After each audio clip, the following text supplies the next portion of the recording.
Snail Mail Valentine album review. Let's chat about it. Hey guys, what's going on? John here from What's Spinning. Here tonight to chat about this latest from Snail Mail, aka Lindsey Jordan, Maryland-based singer-songwriter who a while back really stole my heart with one of her early EPs, the Habit EP. I thought this was just all around like an old school, well-written, well-performed indie rock album.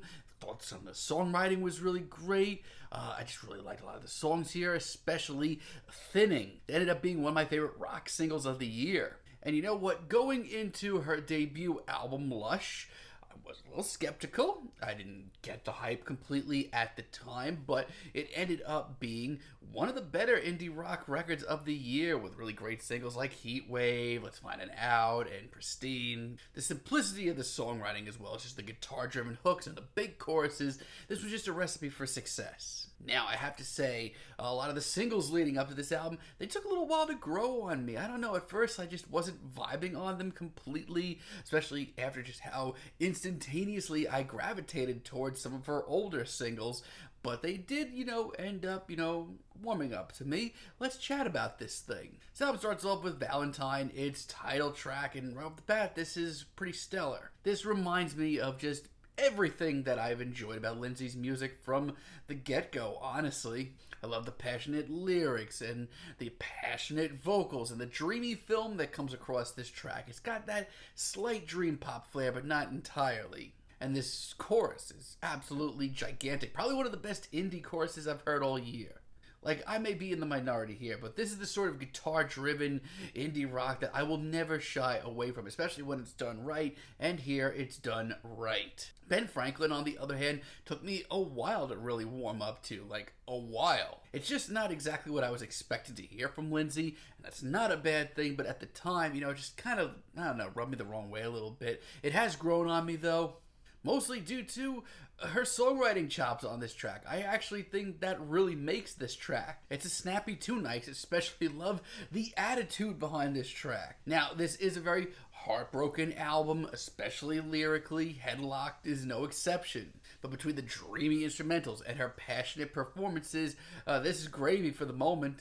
And I do want to point out her vocals because, I know a lot of people weren't that into some of the vocal work on her debut album, Lush. I think they've, really improved here. And between the silky atmospheres and the very lush pianos, there's a lot of great stuff going on here. While, not completely genre-breaking or anything wildly new, I think as far as just great guitar-driven, chorus and hook-driven indie rock, Snail Mail continues to be at the forefront right now. But listen, don't hate me, but some of her ballads, especially the more stripped down ballads on this album, just kind of rub me the wrong way. They're just not for me. Like Light Blue, I hear this and, I want to just be like, this is indie rock album of the year. This is great and genre breaking. But as far as an instrumental goes, Light Blue has one of the most uninteresting here. And even outside of that, her vocal work isn't even that impressive here. And songwriting, it's not that bad, even though it's on the more repetitive side for the tracks that we're getting on this album. I mean, if you dig this, I get it. That's cool, but it's just not for me. Neither is C at all, honestly. It's just not for me.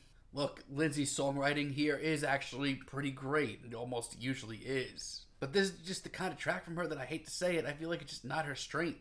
This doesn't have a big catchy hook or even a memorable riff, and without that, I just kind of lose track of Lindsey. I hate to say it, it's tame and borderline faceless. And Automate's kind of a tough one. Lyrically, I think this is one of the deepest and most personal tracks here, and absolutely one of the more universally understandable. But instrumentally and vocal-wise, I feel like this sounds like 5 other tracks here. While not perfect, I honestly think it's one of the better indie rock albums that we've heard this year. Forever Sailing, this is a real left hook of a track. This is a big risk, and it's one that pays off. As far as a softer tune goes, this is one that works really nicely. This comes off almost like a vintage 80s pop tune. I love the warm, silky rhythms that we have here, and her vocals are great as well. This is a really interesting tune and an experiment that works really well for Lindsey. I mean, this is really outside the box. This is a new sound for her. But she's still the same Snail Mail. It's still really well written, very passionate. And Madonna, much like Ben Franklin, took me a little while to get into. This is the more dreamy, more carefree side of Lindsay's music, and that's not a bad thing. It just, for me, maybe takes a little bit more of a listen. But eventually, that big riff comes in, the lyrics really start picking up, and of course, that big chorus comes popping in as well, and honestly, it's just about as good as any other track here. I mean, Lindsay Jordan just has such an incredibly easy knack for writing instantaneous and catchy indie rock tunes with great riffs and bigger choruses. And in 2021, it's not as easy to come by as you think. And Glory serves as a part 2 to Madonna. I'm going to let you guys dive into the lyrics on your own, but I would absolutely encourage it. It's got a great upbeat riff as well, and probably the most reminiscent of her Lush album track here. And truthfully, while I have been harsh on some of the more stripped down ballads here, I think she saves the best for last because Mia is awesome. It is an absolutely breathtaking track, and as far as lyrics go, it's easily one of her most impressive moments here as she paints this brutally honest picture of the day after you break up with someone. I mean, this is a very heartbroken, emotional album, but this track as a finale takes it over the edge and makes it a very memorable finale. So, much like her debut album, Lush, this may not be anything wildly outside the box or new in indie rock and indie pop, but honestly, Lindsay Jordan has this incredible knack for writing instantaneous, catchy, guitar-driven, and hook-driven indie rock. And yes, maybe some of the more stripped down tracks here aren't for me. I'm sure that a lot of you guys will probably enjoy them. I certainly understand that, just not for me. But still, as far as what this album is, well written, well performed indie rock, this is probably one of the most true to form indie rock albums this year that we've got, and it's a really certainly good one. I'm feeling a very strong 7 on this bad boy, but let me know what you guys think down below. If you like the video, be sure to give us a like, give us a subscribe, and let me know down below what you would like for me to chat about in the future. And until next time, have a great day, guys.